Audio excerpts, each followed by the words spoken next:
Bonjour Madame la Ministre, chère Olivia. Bonjour professeur Valencien. Ravi que vous ayez accepté de clôturer les travaux de CHAM 2020, notamment sur un thème que je considère comme majeur et dont vous avez la charge au gouvernement, c'est-à-dire l'économie sociale, solidaire et responsable. J'aimerais bien que vous nous expliquiez un petit peu les limites du champ d'action qui est le vôtre.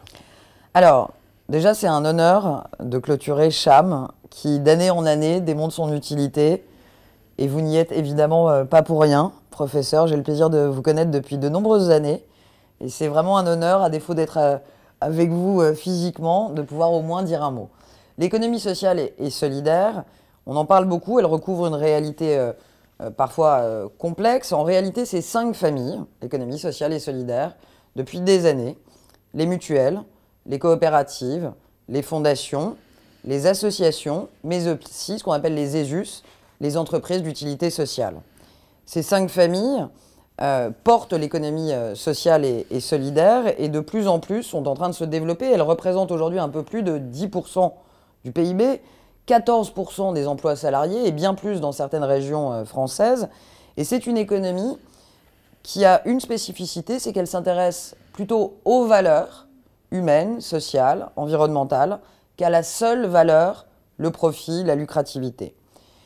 On a souvent défini l'économie sociale et solidaire par les statuts d'entreprise d'économie sociale et solidaire. Les 5 statuts que je viens de vous définir, de plus en plus, depuis que j'ai été nommé, je cherche à promouvoir le fait qu'on peut être une structure d'économie sociale et solidaire, mais on peut aussi, sans être une structure d'économie sociale et solidaire, avoir une activité d'économie sociale et solidaire tout en étant une entreprise plus conventionnelle. J'essaye vraiment de développer cette économie sociale et solidaire parce que c'est le sens de l'histoire, je le crois. C'est une économie qui, contrairement à l'économie capitaliste débridée, cherche véritablement à avoir un impact, une utilité sociale, solidaire, environnementale. Aujourd'hui, la force de l'économie sociale et solidaire, et c'est aussi ce que j'ai voulu instiller avec la loi Pacte que j'avais présidée lorsque j'étais député, c'est de promouvoir une façon différente de mener une activité capitalistique, sachant qu'on peut être économie sociale et solidaire et être rentable et avoir de bons chiffres d'affaires. On a pas mal de structures françaises qui se développent de plus en plus. L'ESS, en revanche, elle est en train d'instiller dans le reste de l'économie ses valeurs. Une gouvernance plus démocratique, un partage de la valeur plus fort, plus puissant entre les membres d'une structure ou encore la lucrativité limitée des valeurs, je vous l'ai dit, professeur, qui dépassent la seule valeur financière. Alors, ce qui est intéressant dans ce que vous m'avez dit, c'est que des entreprises qui ne sont pas dans cette économie-là peuvent aussi utiliser les mêmes valeurs. Or, récemment, Emmanuel Faber, le patron de Danone, s'est retrouvé l'objet d'une espèce de vindicte à la fois des syndicats et du patronat parce qu'il avait licencié ou il va licencier 2000 personnes alors que c'est un des chantres de cette économie solidaire. Qu'est-ce que vous en pensez? Est-ce que l'économie solidaire est une protection contre un licenciement et contre le chômage? Alors, merci de cette question parce que, et je me suis permis de le dire, je crois qu'il ne faut pas tout confondre. On a parfois tendance, surtout quand on est un peu fatigué, ce qui peut être le cas en cette fin d'année, après une année éprouvante, à tout confondre.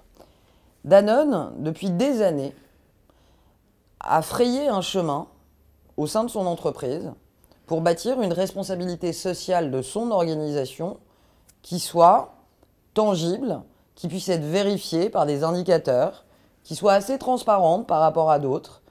Et c'est d'ailleurs la seule entreprise du CAC 40 qui s'est déclarée société à mission. Société à mission, c'est engageant, ça suppose en interne mais surtout en externe d'avoir un organisme, un comité qui vient valider ou invalider ce que vous avez dit que vous feriez en matière sociale, environnementale ou de gouvernance pour voir si vous le faites effectivement ou pas. Mais de grâce, il ne faut pas tout confondre. Danone, c'est une très grande entreprise, une multinationale française qui se bat sur le terrain mondial, sur le marché mondial de l'agroalimentaire, en étant, et je sais que Danone le prendra pas mal, mais quand même plutôt une petite structure par rapport aux géants mondiaux contre qui elle se bat. Des géants qui font 200, 300 milliards de dollars de chiffre d'affaires. Danone n'est pas aussi grand et aujourd'hui cherche à se distinguer, à se différencier en ayant des pratiques capitalistiques plus responsables. Mais devenir une entreprise à mission, établir sa raison d'être et porter sa mission, ça ne vous fait en rien sortir du champ de l'économie, bien au contraire.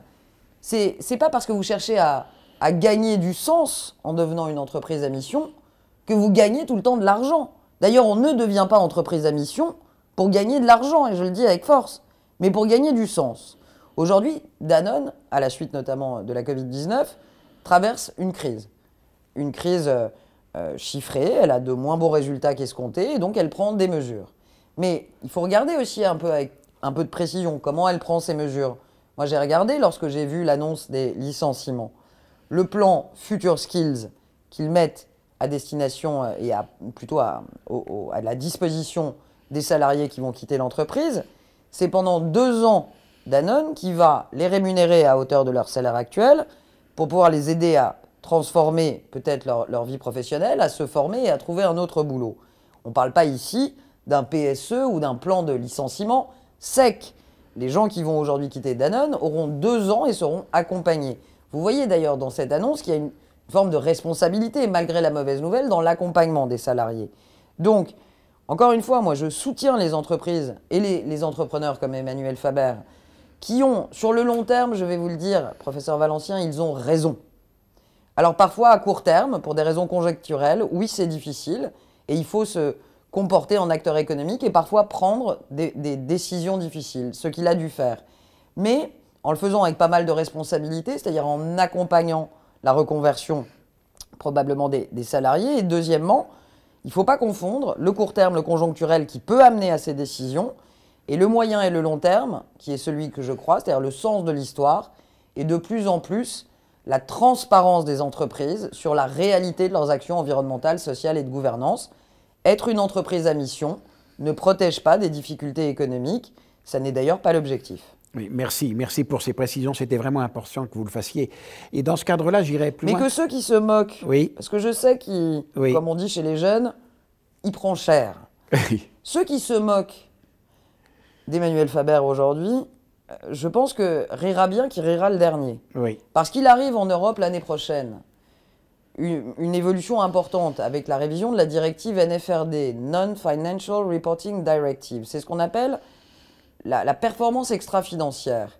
Et dans les années qui viennent, l'Europe va poser un nouveau référentiel de comptabilité qui va là, non plus considérer que le profit, mais les actions environnementales, sociales, de gouvernance des entreprises pour atteindre, avec la performance financière et la performance extra-financière, ce qu'on va, je pense, appeler la performance globale d'une entreprise, pas uniquement le profit. Et vous voyez les choix qu'aura pu faire Danone dans des années comme cette année, qui sont des années difficiles, mais les choix dans ses processus de fabrication, dans sa supply chain, de décarbonation, tous ces choix-là, ils seront bien notés dans quelques années, et il aura eu raison, même si aujourd'hui c'est difficile, et je recommande à ceux qui aujourd'hui se gargarisent et se moquent, de ne pas rire trop fort, parce qu'à mon avis, il rira bien qui rira le dernier, et Emmanuel Faber est à mon avis dans la bonne direction. Alors depuis 2019, les entreprises ont le droit de déclarer leur raison d'être, de ce que j'ai compris. Vous pouvez me préciser ce que c'est une raison d'être Moi je sais à peu près ce qu'est une raison d'être de vivre, et encore. Bah oui. Vous connaissez sûrement mieux que beaucoup la raison d'être, en tout cas la raison de vivre, et vous y contribuez pour beaucoup. La raison d'être, c'est le premier étage de la fusée qu'on a voulu bâtir avec la loi Pacte.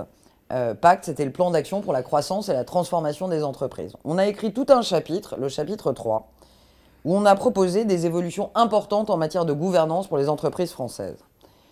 De plus en plus, les planètes s'alignent. Que ce soit les consommateurs, que ce soit les épargnants, les investisseurs, les gestionnaires d'actifs, que ce soit notre jeunesse qui arrive sur le marché du travail, de plus en plus, on assiste à une quête du sens en même temps qu'une quête de la rentabilité. Les deux sont possibles. Et un nouveau paradigme est en train d'émerger, qui, il y a 10 ans encore, nous aurait paru bien étrange. Pour être rentable, il va falloir être durable. C'est un grand changement de fond. Et ce qu'a voulu faire la loi Pacte, c'est quelque part créer les conditions pour encourager les entreprises à se mettre dans cette trajectoire, avec différents étages, différentes propositions en fonction de la maturité de l'entreprise. Vous pouvez commencer, premier étage, par déclarer votre raison d'être et je vous recommande, plus que chaleureusement, pour que ce soit utile, d'inscrire votre raison d'être dans les statuts. Sinon, soyons clairs, c'est un avatar de communication. J'aime beaucoup la communication, mais j'aime pas beaucoup les avatars. On l'a beaucoup vécu avec la responsabilité sociale des entreprises, avec le greenwashing, souvenez-vous. J'espère qu'on ne vivra pas la même chose et je me bats contre ce type de pratique où on affiche des principes, mais en réalité, on ne change pas ses procédés et ses pratiques. La raison d'être, quand on la met dans ses statuts, c'est un peu la finalité, l'intentionnalité de l'entreprise, l'objectif de l'entreprise. Ce à quoi l'entreprise vise, pas uniquement dans ses ventes, pas uniquement dans ses pratiques commerciales, mais aussi par rapport à l'environnement, à l'extérieur, à la société civile. Et donc, votre entreprise va dire, notre raison d'être, ça va être de fabriquer tel produit ou tel service en essayant d'améliorer la santé des gens, en tenant compte de la diversité des parcours des gens, en essayant de positionner votre offre par rapport aussi à l'environnement. C'est un premier pas, la raison d'être, et c'est un travail sur lequel je recommande d'ailleurs aux entrepreneurs d'associer les collaborateurs. Et je recommande aussi aux différentes agences qui sont en train de se développer, parce que ça crée un nouveau métier aussi, qui est d'accompagner les entreprises pour bâtir leur raison d'être et peut-être les accompagner pour être société à mission. Il ne faut pas en faire un avatar de communication. D'abord, ça se verra comme le nez au milieu de la figure. Et deuxièmement, pour bâtir une raison d'être, c'est un peu comme chez nous les humains, il faut quand même être à l'intérieur de la structure pour être plus légitime plutôt qu'à l'extérieur et moins bien connaître la structure. Donc la raison d'être, c'est une cuisine interne à faire avec ses salariés, avec ses collaborateurs, peut-être même avec certaines parties prenantes, je l'encourage, pour bâtir le positionnement de l'entreprise. Premier étage. Deuxième étage, plus engageant. On vient d'en parler avec Danone. Il y a d'autres groupes, je pense à Yves Rocher, notamment d'autres groupes. Il y a pas mal de groupes qui sont en train de bouger. La société à mission, c'est plus engageant. C'est un peu le même état d'esprit, mais là, on va dire notre mission, c'est... Et là, on va se fixer des objectifs, on va se fixer des indicateurs pour mesurer si on arrive à atteindre ou pas notre mission. Et donc, on va faire bouger nos pratiques d'entreprise, nos ressources humaines, nos procédés de fabrication pour atteindre cette mission. Et là, vous avez, à l'intérieur de l'entreprise, un comité avec des salariés qui va juger de façon annuelle, est-ce que l'entreprise est en train d'aligner ses méthodes avec sa mission. Mais vous avez un comité aussi externe, vérificateur, qui va venir vérifier que la mission que vous avez dictée en interne, elle est effectivement respectée en externe. Donc, c'est plus engageant. Et ça n'est pas, je le dis parce que ça n'est pas l'esprit de la loi Pacte, je ne recommande pas aux entreprises de devenir société à mission et de ne pas mener leur mission parce qu'elles auront l'air ridicules. Et quand le comité externe dira que la mission n'est pas respectée, il y aura un dommage qu'on appelle réputationnel, c'est-à-dire qu'il y aura une mauvaise campagne de pub pour la société en question. Donc je leur recommande d'être très vigilants. Et aujourd'hui, c'est une démarche où, là encore, il faut intégrer l'externe, les parties prenantes et tous ceux qui connaissent l'entreprise. Il y a un troisième étage dont on parle très peu et sur lequel je recommande à tout le monde de se renseigner. C'est les fonds de pérennité économique ou fondations d'actionnaires. C'est un modèle qui est assez développé dans d'autres pays européens. On a quelques entreprises en France qui nous ont inspirés. Au plan européen, par exemple, il y a Lego, qui est une fondation d'actionnaires. En France, il y avait par exemple Pierre Fabre. Là, l'idée, c'est de permettre, et c'est encore assez nouveau, donc il faut en parler, de permettre à l'entreprise de sanctuariser une partie du capital de l'entreprise, ce qui est fort utile, notamment en période d'OPA possiblement hostile. Et c'est l'inverse d'un fonds d'investissement. Cette part de l'actionnariat qui est sanctuarisée va avoir vocation à financer des missions sociales, solidaires, environnementales, mais de façon différenciée, pas au cœur de l'entreprise, mais au sein d'une fondation. Et ça garantit quelque part un engagement pérenne au service d'une mission. Vous voyez donc, pardon d'avoir été un peu longue, mais c'est quand même une révolution. On est allé chercher le code civil, on a touché le code civil, comme vous le savez, c'est pas anodin. Dans le chapitre 3, c'est toute une nouvelle architecture pour baliser le chemin de la responsabilité des entreprises et les aider à grandir dans ce nouvel environnement. Il y a des entreprises qui ne sont pas dans l'économie sociale solidaire et responsable, mais qui ont un peu la même façon de procéder. Je pense au capitalisme familial, des boîtes comme Bonduelle, comme dans le monde médical, Tuan ou Urgo, ou en Allemagne, Bibraun ou Storz, qui sont des entreprises exceptionnelles. 1839, Bibraun. 6e génération de patrons, c'est une femme à la tête. Tuan et aussi. Stors aussi, et Tuan aussi, absolument. Et c'est tout à fait étonnant de voir combien les personnels dans ces entreprises restent. Il n'y a pas de turnover. Il y a peu de turnover et il y a surtout, je connais assez bien Tuan, et je crois que c'est lié aussi aux dirigeants, en l'occurrence, il y a un truc formidable dans notre pays, et je sais que vous avez quand même l'optimisme chevillé au corps, donc je voudrais quand même dire, on a une capacité, alors tout le monde parle de résilience en ce moment, et j'aime pas les mots qu'on utilise trop, et c'est une résiliente qui le dit, mais on a une capacité de rebond dans notre pays qui est incroyable. Vous voyez, Tuan, il y a 30 ans, je pense, pas grand monde croyait à son avenir. Et aujourd'hui, au sein du bassin d'emploi de Saint-Étienne, parce qu'ils ont su faire un tournant, parce qu'ils ont su s'adapter technologiquement, parce qu'ils ont su investir, aujourd'hui sur le marché de la santé connectée, en tout cas des pansements connectés, des tissus connectés, ils sont à la pointe de l'innovation, là où il y a 25 ans, on aurait pu s'inquiéter de voir cette ETI possiblement disparaître. Voilà de très beaux exemples français. Et je crois que les ETI, entreprises de taille intermédiaire, qui sont souvent ces entreprises familiales, elles ont une capacité de rebond et d'évolution qui est extrêmement forte. Et d'ailleurs, ce sont des acteurs, vous voyez, c'est intéressant, ce sont souvent des acteurs qui pratiquent en matière, par exemple, de partage de la valeur, des choses assez intéressantes en matière de participation, d'intéressement, pour fidéliser, d'actionnariat salarié, pour fidéliser leurs salariés. Et c'est important de dire, vous voyez, que ce type de pratique sociale de partage de la valeur, ça, c'est peut-être qu'une pratique, et les ETI ne sont pas toutes des entreprises ou des structures de l'ESS, mais ce sont des pratiques d'économie sociale. Le partage de la valeur, souvent développé dans les ETI que vous citez, et souvent stratégique d'ailleurs pour fidéliser les compétences et les talents, c'est dans l'ADN de l'ESS, ce partage de la valeur. Donc c'est intéressant de voir que c'est en train de se mélanger de plus en plus. Vous utilisez souvent la notion d'impact. Vous pouvez me préciser ce que cela recouvre? Alors, le mot impact est aujourd'hui un mot qui est très à la mode. Alors, d'un côté, ça me réjouit. Et en même temps, des fois, ça m'inquiète un peu.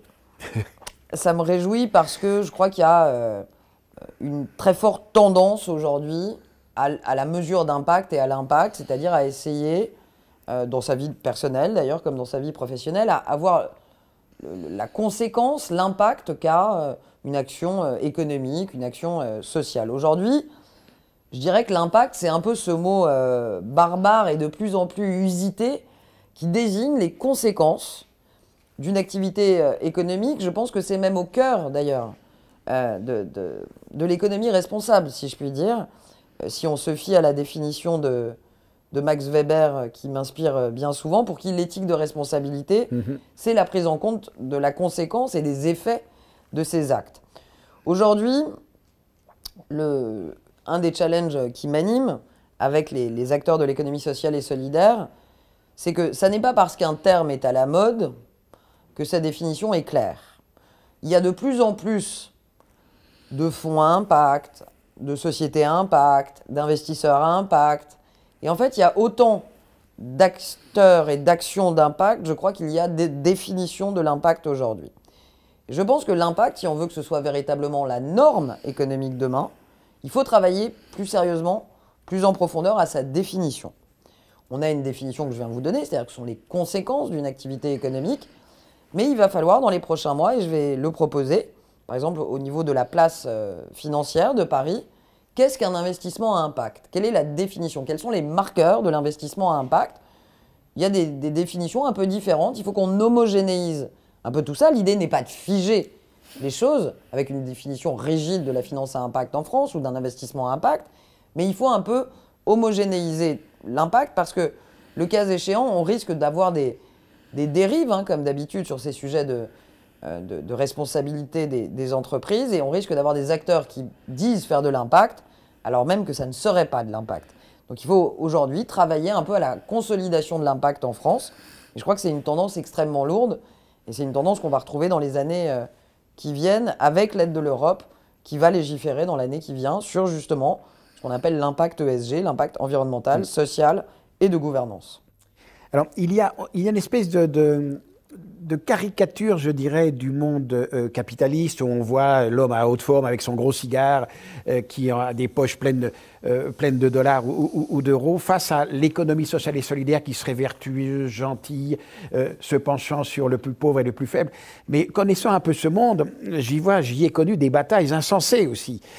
Peut-être parfois pire que dans le monde purement capitaliste, parce qu'il n'y avait pas l'argent directement en jeu, mais le simple pouvoir. Comment on peut régler, comment on peut essayer de limiter ces violences que l'on peut repérer parfois dans cette économie qui semble cocoon, je dirais, gentille et bon enfant. Déjà, cette économie, c'est une économie de grande tradition dans notre pays. On le sait assez rarement, enfin on le sait pas bien d'ailleurs, mais les premiers frémissements de l'économie sociale, c'est dès la fin du XVIIIe siècle. Dès le début du XIXe, c'est en France, en 1835, à Lyon, qu'est créée la première épicerie solidaire. Dans les années 50, on a tout un courant intellectuel de l'économie sociale, avec les jeunesses ouvrières chrétiennes, absolument, avec les Jocs, les Jacques, avec le Sillon, Marc Saunier, une tradition d'économie sociale, solidaire, française, qui est très ancrée dans notre pays.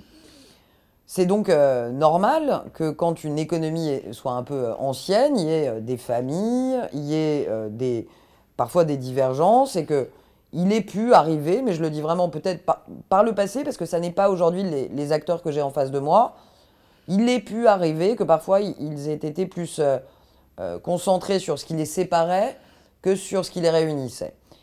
Ça n'est plus le cas aujourd'hui.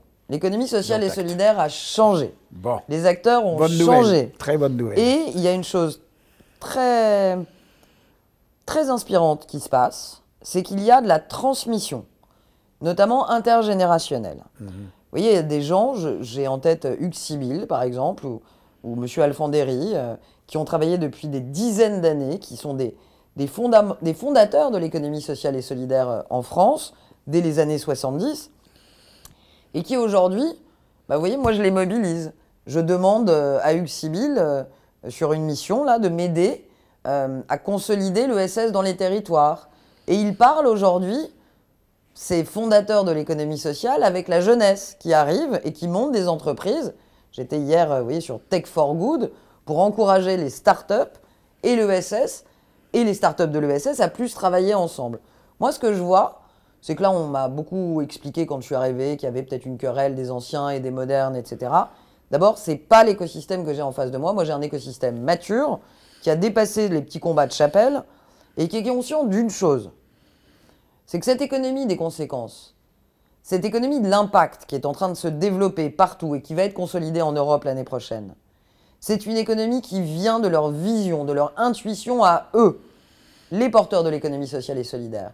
Et quelque part, ils savent qu'ils ont une responsabilité et qu'ils ne peuvent pas passer à côté de cette opportunité post-crise de promouvoir aussi un modèle différent en matière de management, en matière de partage de la valeur, en matière de circuit court. Tout ça, c'est de l'ESS et c'est d'inspiration ESS. Donc, de plus en plus, d'abord, je veux tendre le cou au fait que on a passé pas mal de temps dans l'ESS plutôt à pinailler entre nous plutôt qu'à parler aux autres. C'est un temps révolu, ça n'est pas le temps que je connais depuis juillet 2020. Deuxièmement, il n'y a pas d'un côté des acteurs de l'économie sociale et solidaire avec des pulls en tricot et de l'autre des beaux monsieur avec des chapeaux haute forme qui font de la finance et du capitalisme. Il y a aujourd'hui des gestionnaires d'actifs, des banquiers qui viennent voir les gens de l'ESS en leur disant dites donc, c'est vachement intéressant ce que vous faites. Parce que moi, mes épargnants, mes clients, ils me demandent de l'impact, ils veulent du sens. C'est intéressant ce que vous faites là pour la réinsertion des personnes qui ont fait de la prison. C'est intéressant ce que vous faites là en matière de circuit court. C'est quoi votre business model? Et nous, on peut investir? Voilà ce que je vois. Ouais.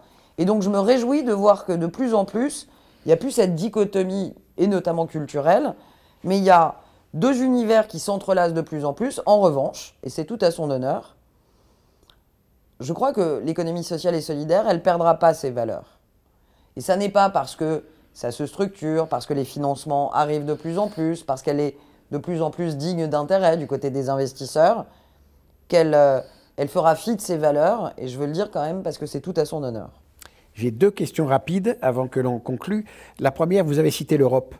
Vous êtes, je pense, la seule ministre en charge de l'économie sociale en Europe, ou je me trompe? Alors j'ai des homologues, j'étais avec eux ce matin, con mucho placer, parce que c'était à Toledo, c'était l'Espagne, et ça passe maintenant en présidence portugaise. Il y a plutôt des ministres de l'économie ou des ministres du travail qui interviennent. Mais il y a une attention extrêmement forte pour l'économie sociale et solidaire en Europe aujourd'hui.